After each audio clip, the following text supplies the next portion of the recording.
Konnichiwa. Halo, assalamualaikum.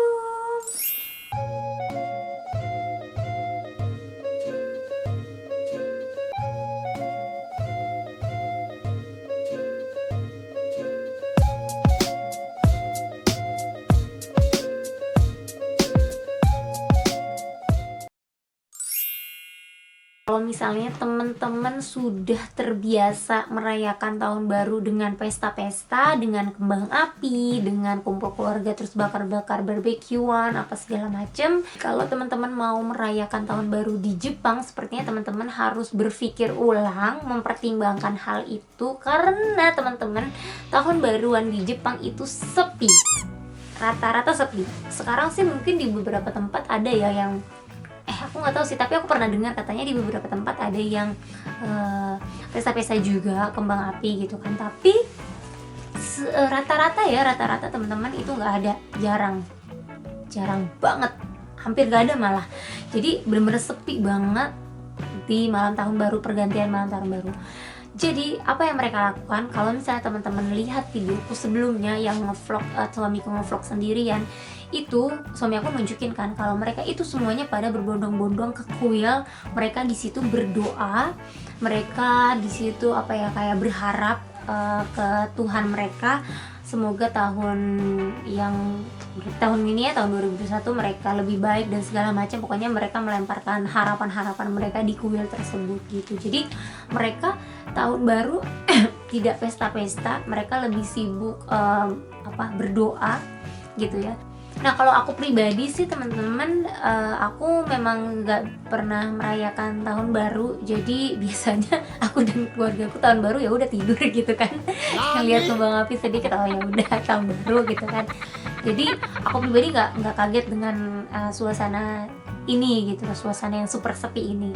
Tapi teman aku pernah dengar, beliau tuh kan suka punya kebiasaan di keluarganya merayakan tahun baru dengan pesta kembang api, kumpul-kumpul gitu kan, terus ke suatu tempat terus kembang apian gitu. Nah beliau bilang ke aku, ahli di Jepang mah tahun baruannya seru, sepi segala macam. Tapi kalau aku pribadi aku nggak kaget karena emang udah nggak biasa merayakan. Kalau aku pribadi aku nggak biasa merayakan tahun baru. Jadi aku biasanya dulu itu ya udah tahun baru, oh ya udah lihat udah tahun baru terus tidur. Tahu teman-teman biasanya ngerayain tahun baru seperti apa sih? Ini orang-orang masih berdatangan. Oh iya, untuk berdoa. Oh dia nggak strict, have to be 12 o'clock gitu, nggak apa-apa ya? Terus tradisi selanjutnya adalah Hatsuhinode. Jadi mereka itu benar-benar menantikan matahari terbit pertama kali. Kita pernah dengar ya kalau misalnya Jepang itu adalah dijuluki dengan negeri matahari terbit. Nah, jadi mereka itu percaya bahwa dewa itu turun juga saat matahari terbit pertama kali di tahun baru gitu. Jadi mereka benar-benar menantikan itu, bahkan mereka bisa aja sampai ke penginapan yang bisa melihat matahari langsung gitu, kayak di dekat Gunung Fuji gitu kan. Aku waktu tahun baru kemarin 1 Januari itu ngelihat di stasiun televisi. Jadi dia tuh nge-shoot, ini kan Gunung Fuji ya, terus dia nge-shoot pertama kalinya itu matahari terbit. Terus udah gitu di situ ada kayak tulisannya keberuntungan yang besar, keberuntungan yang sedang, dan keberuntungan yang kecil. Itu kayak di gambling gitu. Terus kita harus pakai kamera, terus kita foto, nanti kita lihat tuh kita dapetnya apa gitu. Oke, terus selanjutnya adalah menyantap makanan tahun baru. Kalau misalnya kita aku pribadi muslim itu punya Idul Fitri, dan kita biasanya nyantap opor ayam ya kan, ketupat. Nah mereka juga punya special foodnya, mereka punya makanan khusus tahun barunya, namanya ozoni sama osechi ryori. Osechi ryori itu biasanya dibuat sama istri-istri, ibu rumah tangga. Jadi dia itu bisa bertahan selama 3-5 hari.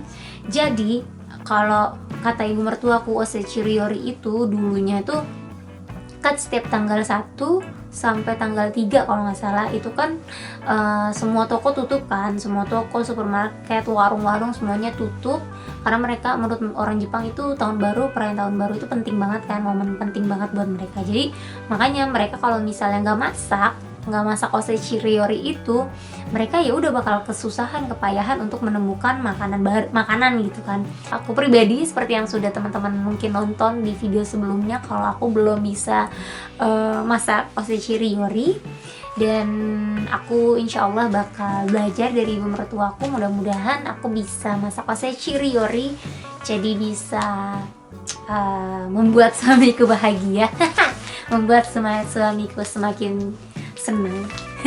Gitulah teman-teman, karena buat suamiku sendiri Osechiriori itu kayak udah kayak ketupat gitu loh. Kayak gimana sih, kayak ada yang kurang gitu kan. Nggak ada sih nggak apa-apa, tapi kayak ada yang kurang gitu loh, ngerti nggak sih? Ya gitulah. Oke, itu dia tadi teman-teman penjabaran tradisi-tradisi yang dilakukan orang Jepang dalam menyambut tahun baru, dalam merayakan tahun baru. Semoga video ini ada hikmah yang bisa teman-teman petik, seperti misalnya kita tahun baru mungkin bisa ngikutin orang Jepang gitu ya, lebih ke muhasabah diri apa yang sudah terjadi di tahun sebelumnya, terus lebih ke mendekat ke Allah gitu ya, mendekat ke Tuhan untuk berharap, untuk berdoa gitu ya, karena satu-satunya tempat pengharapan sebenarnya kan Tuhan kita ya teman-teman gitu. Terima kasih banget sudah nonton video ini sampai akhir. Sampai ketemu di video selanjutnya. Jani, assalamualaikum warahmatullahi wabarakatuh.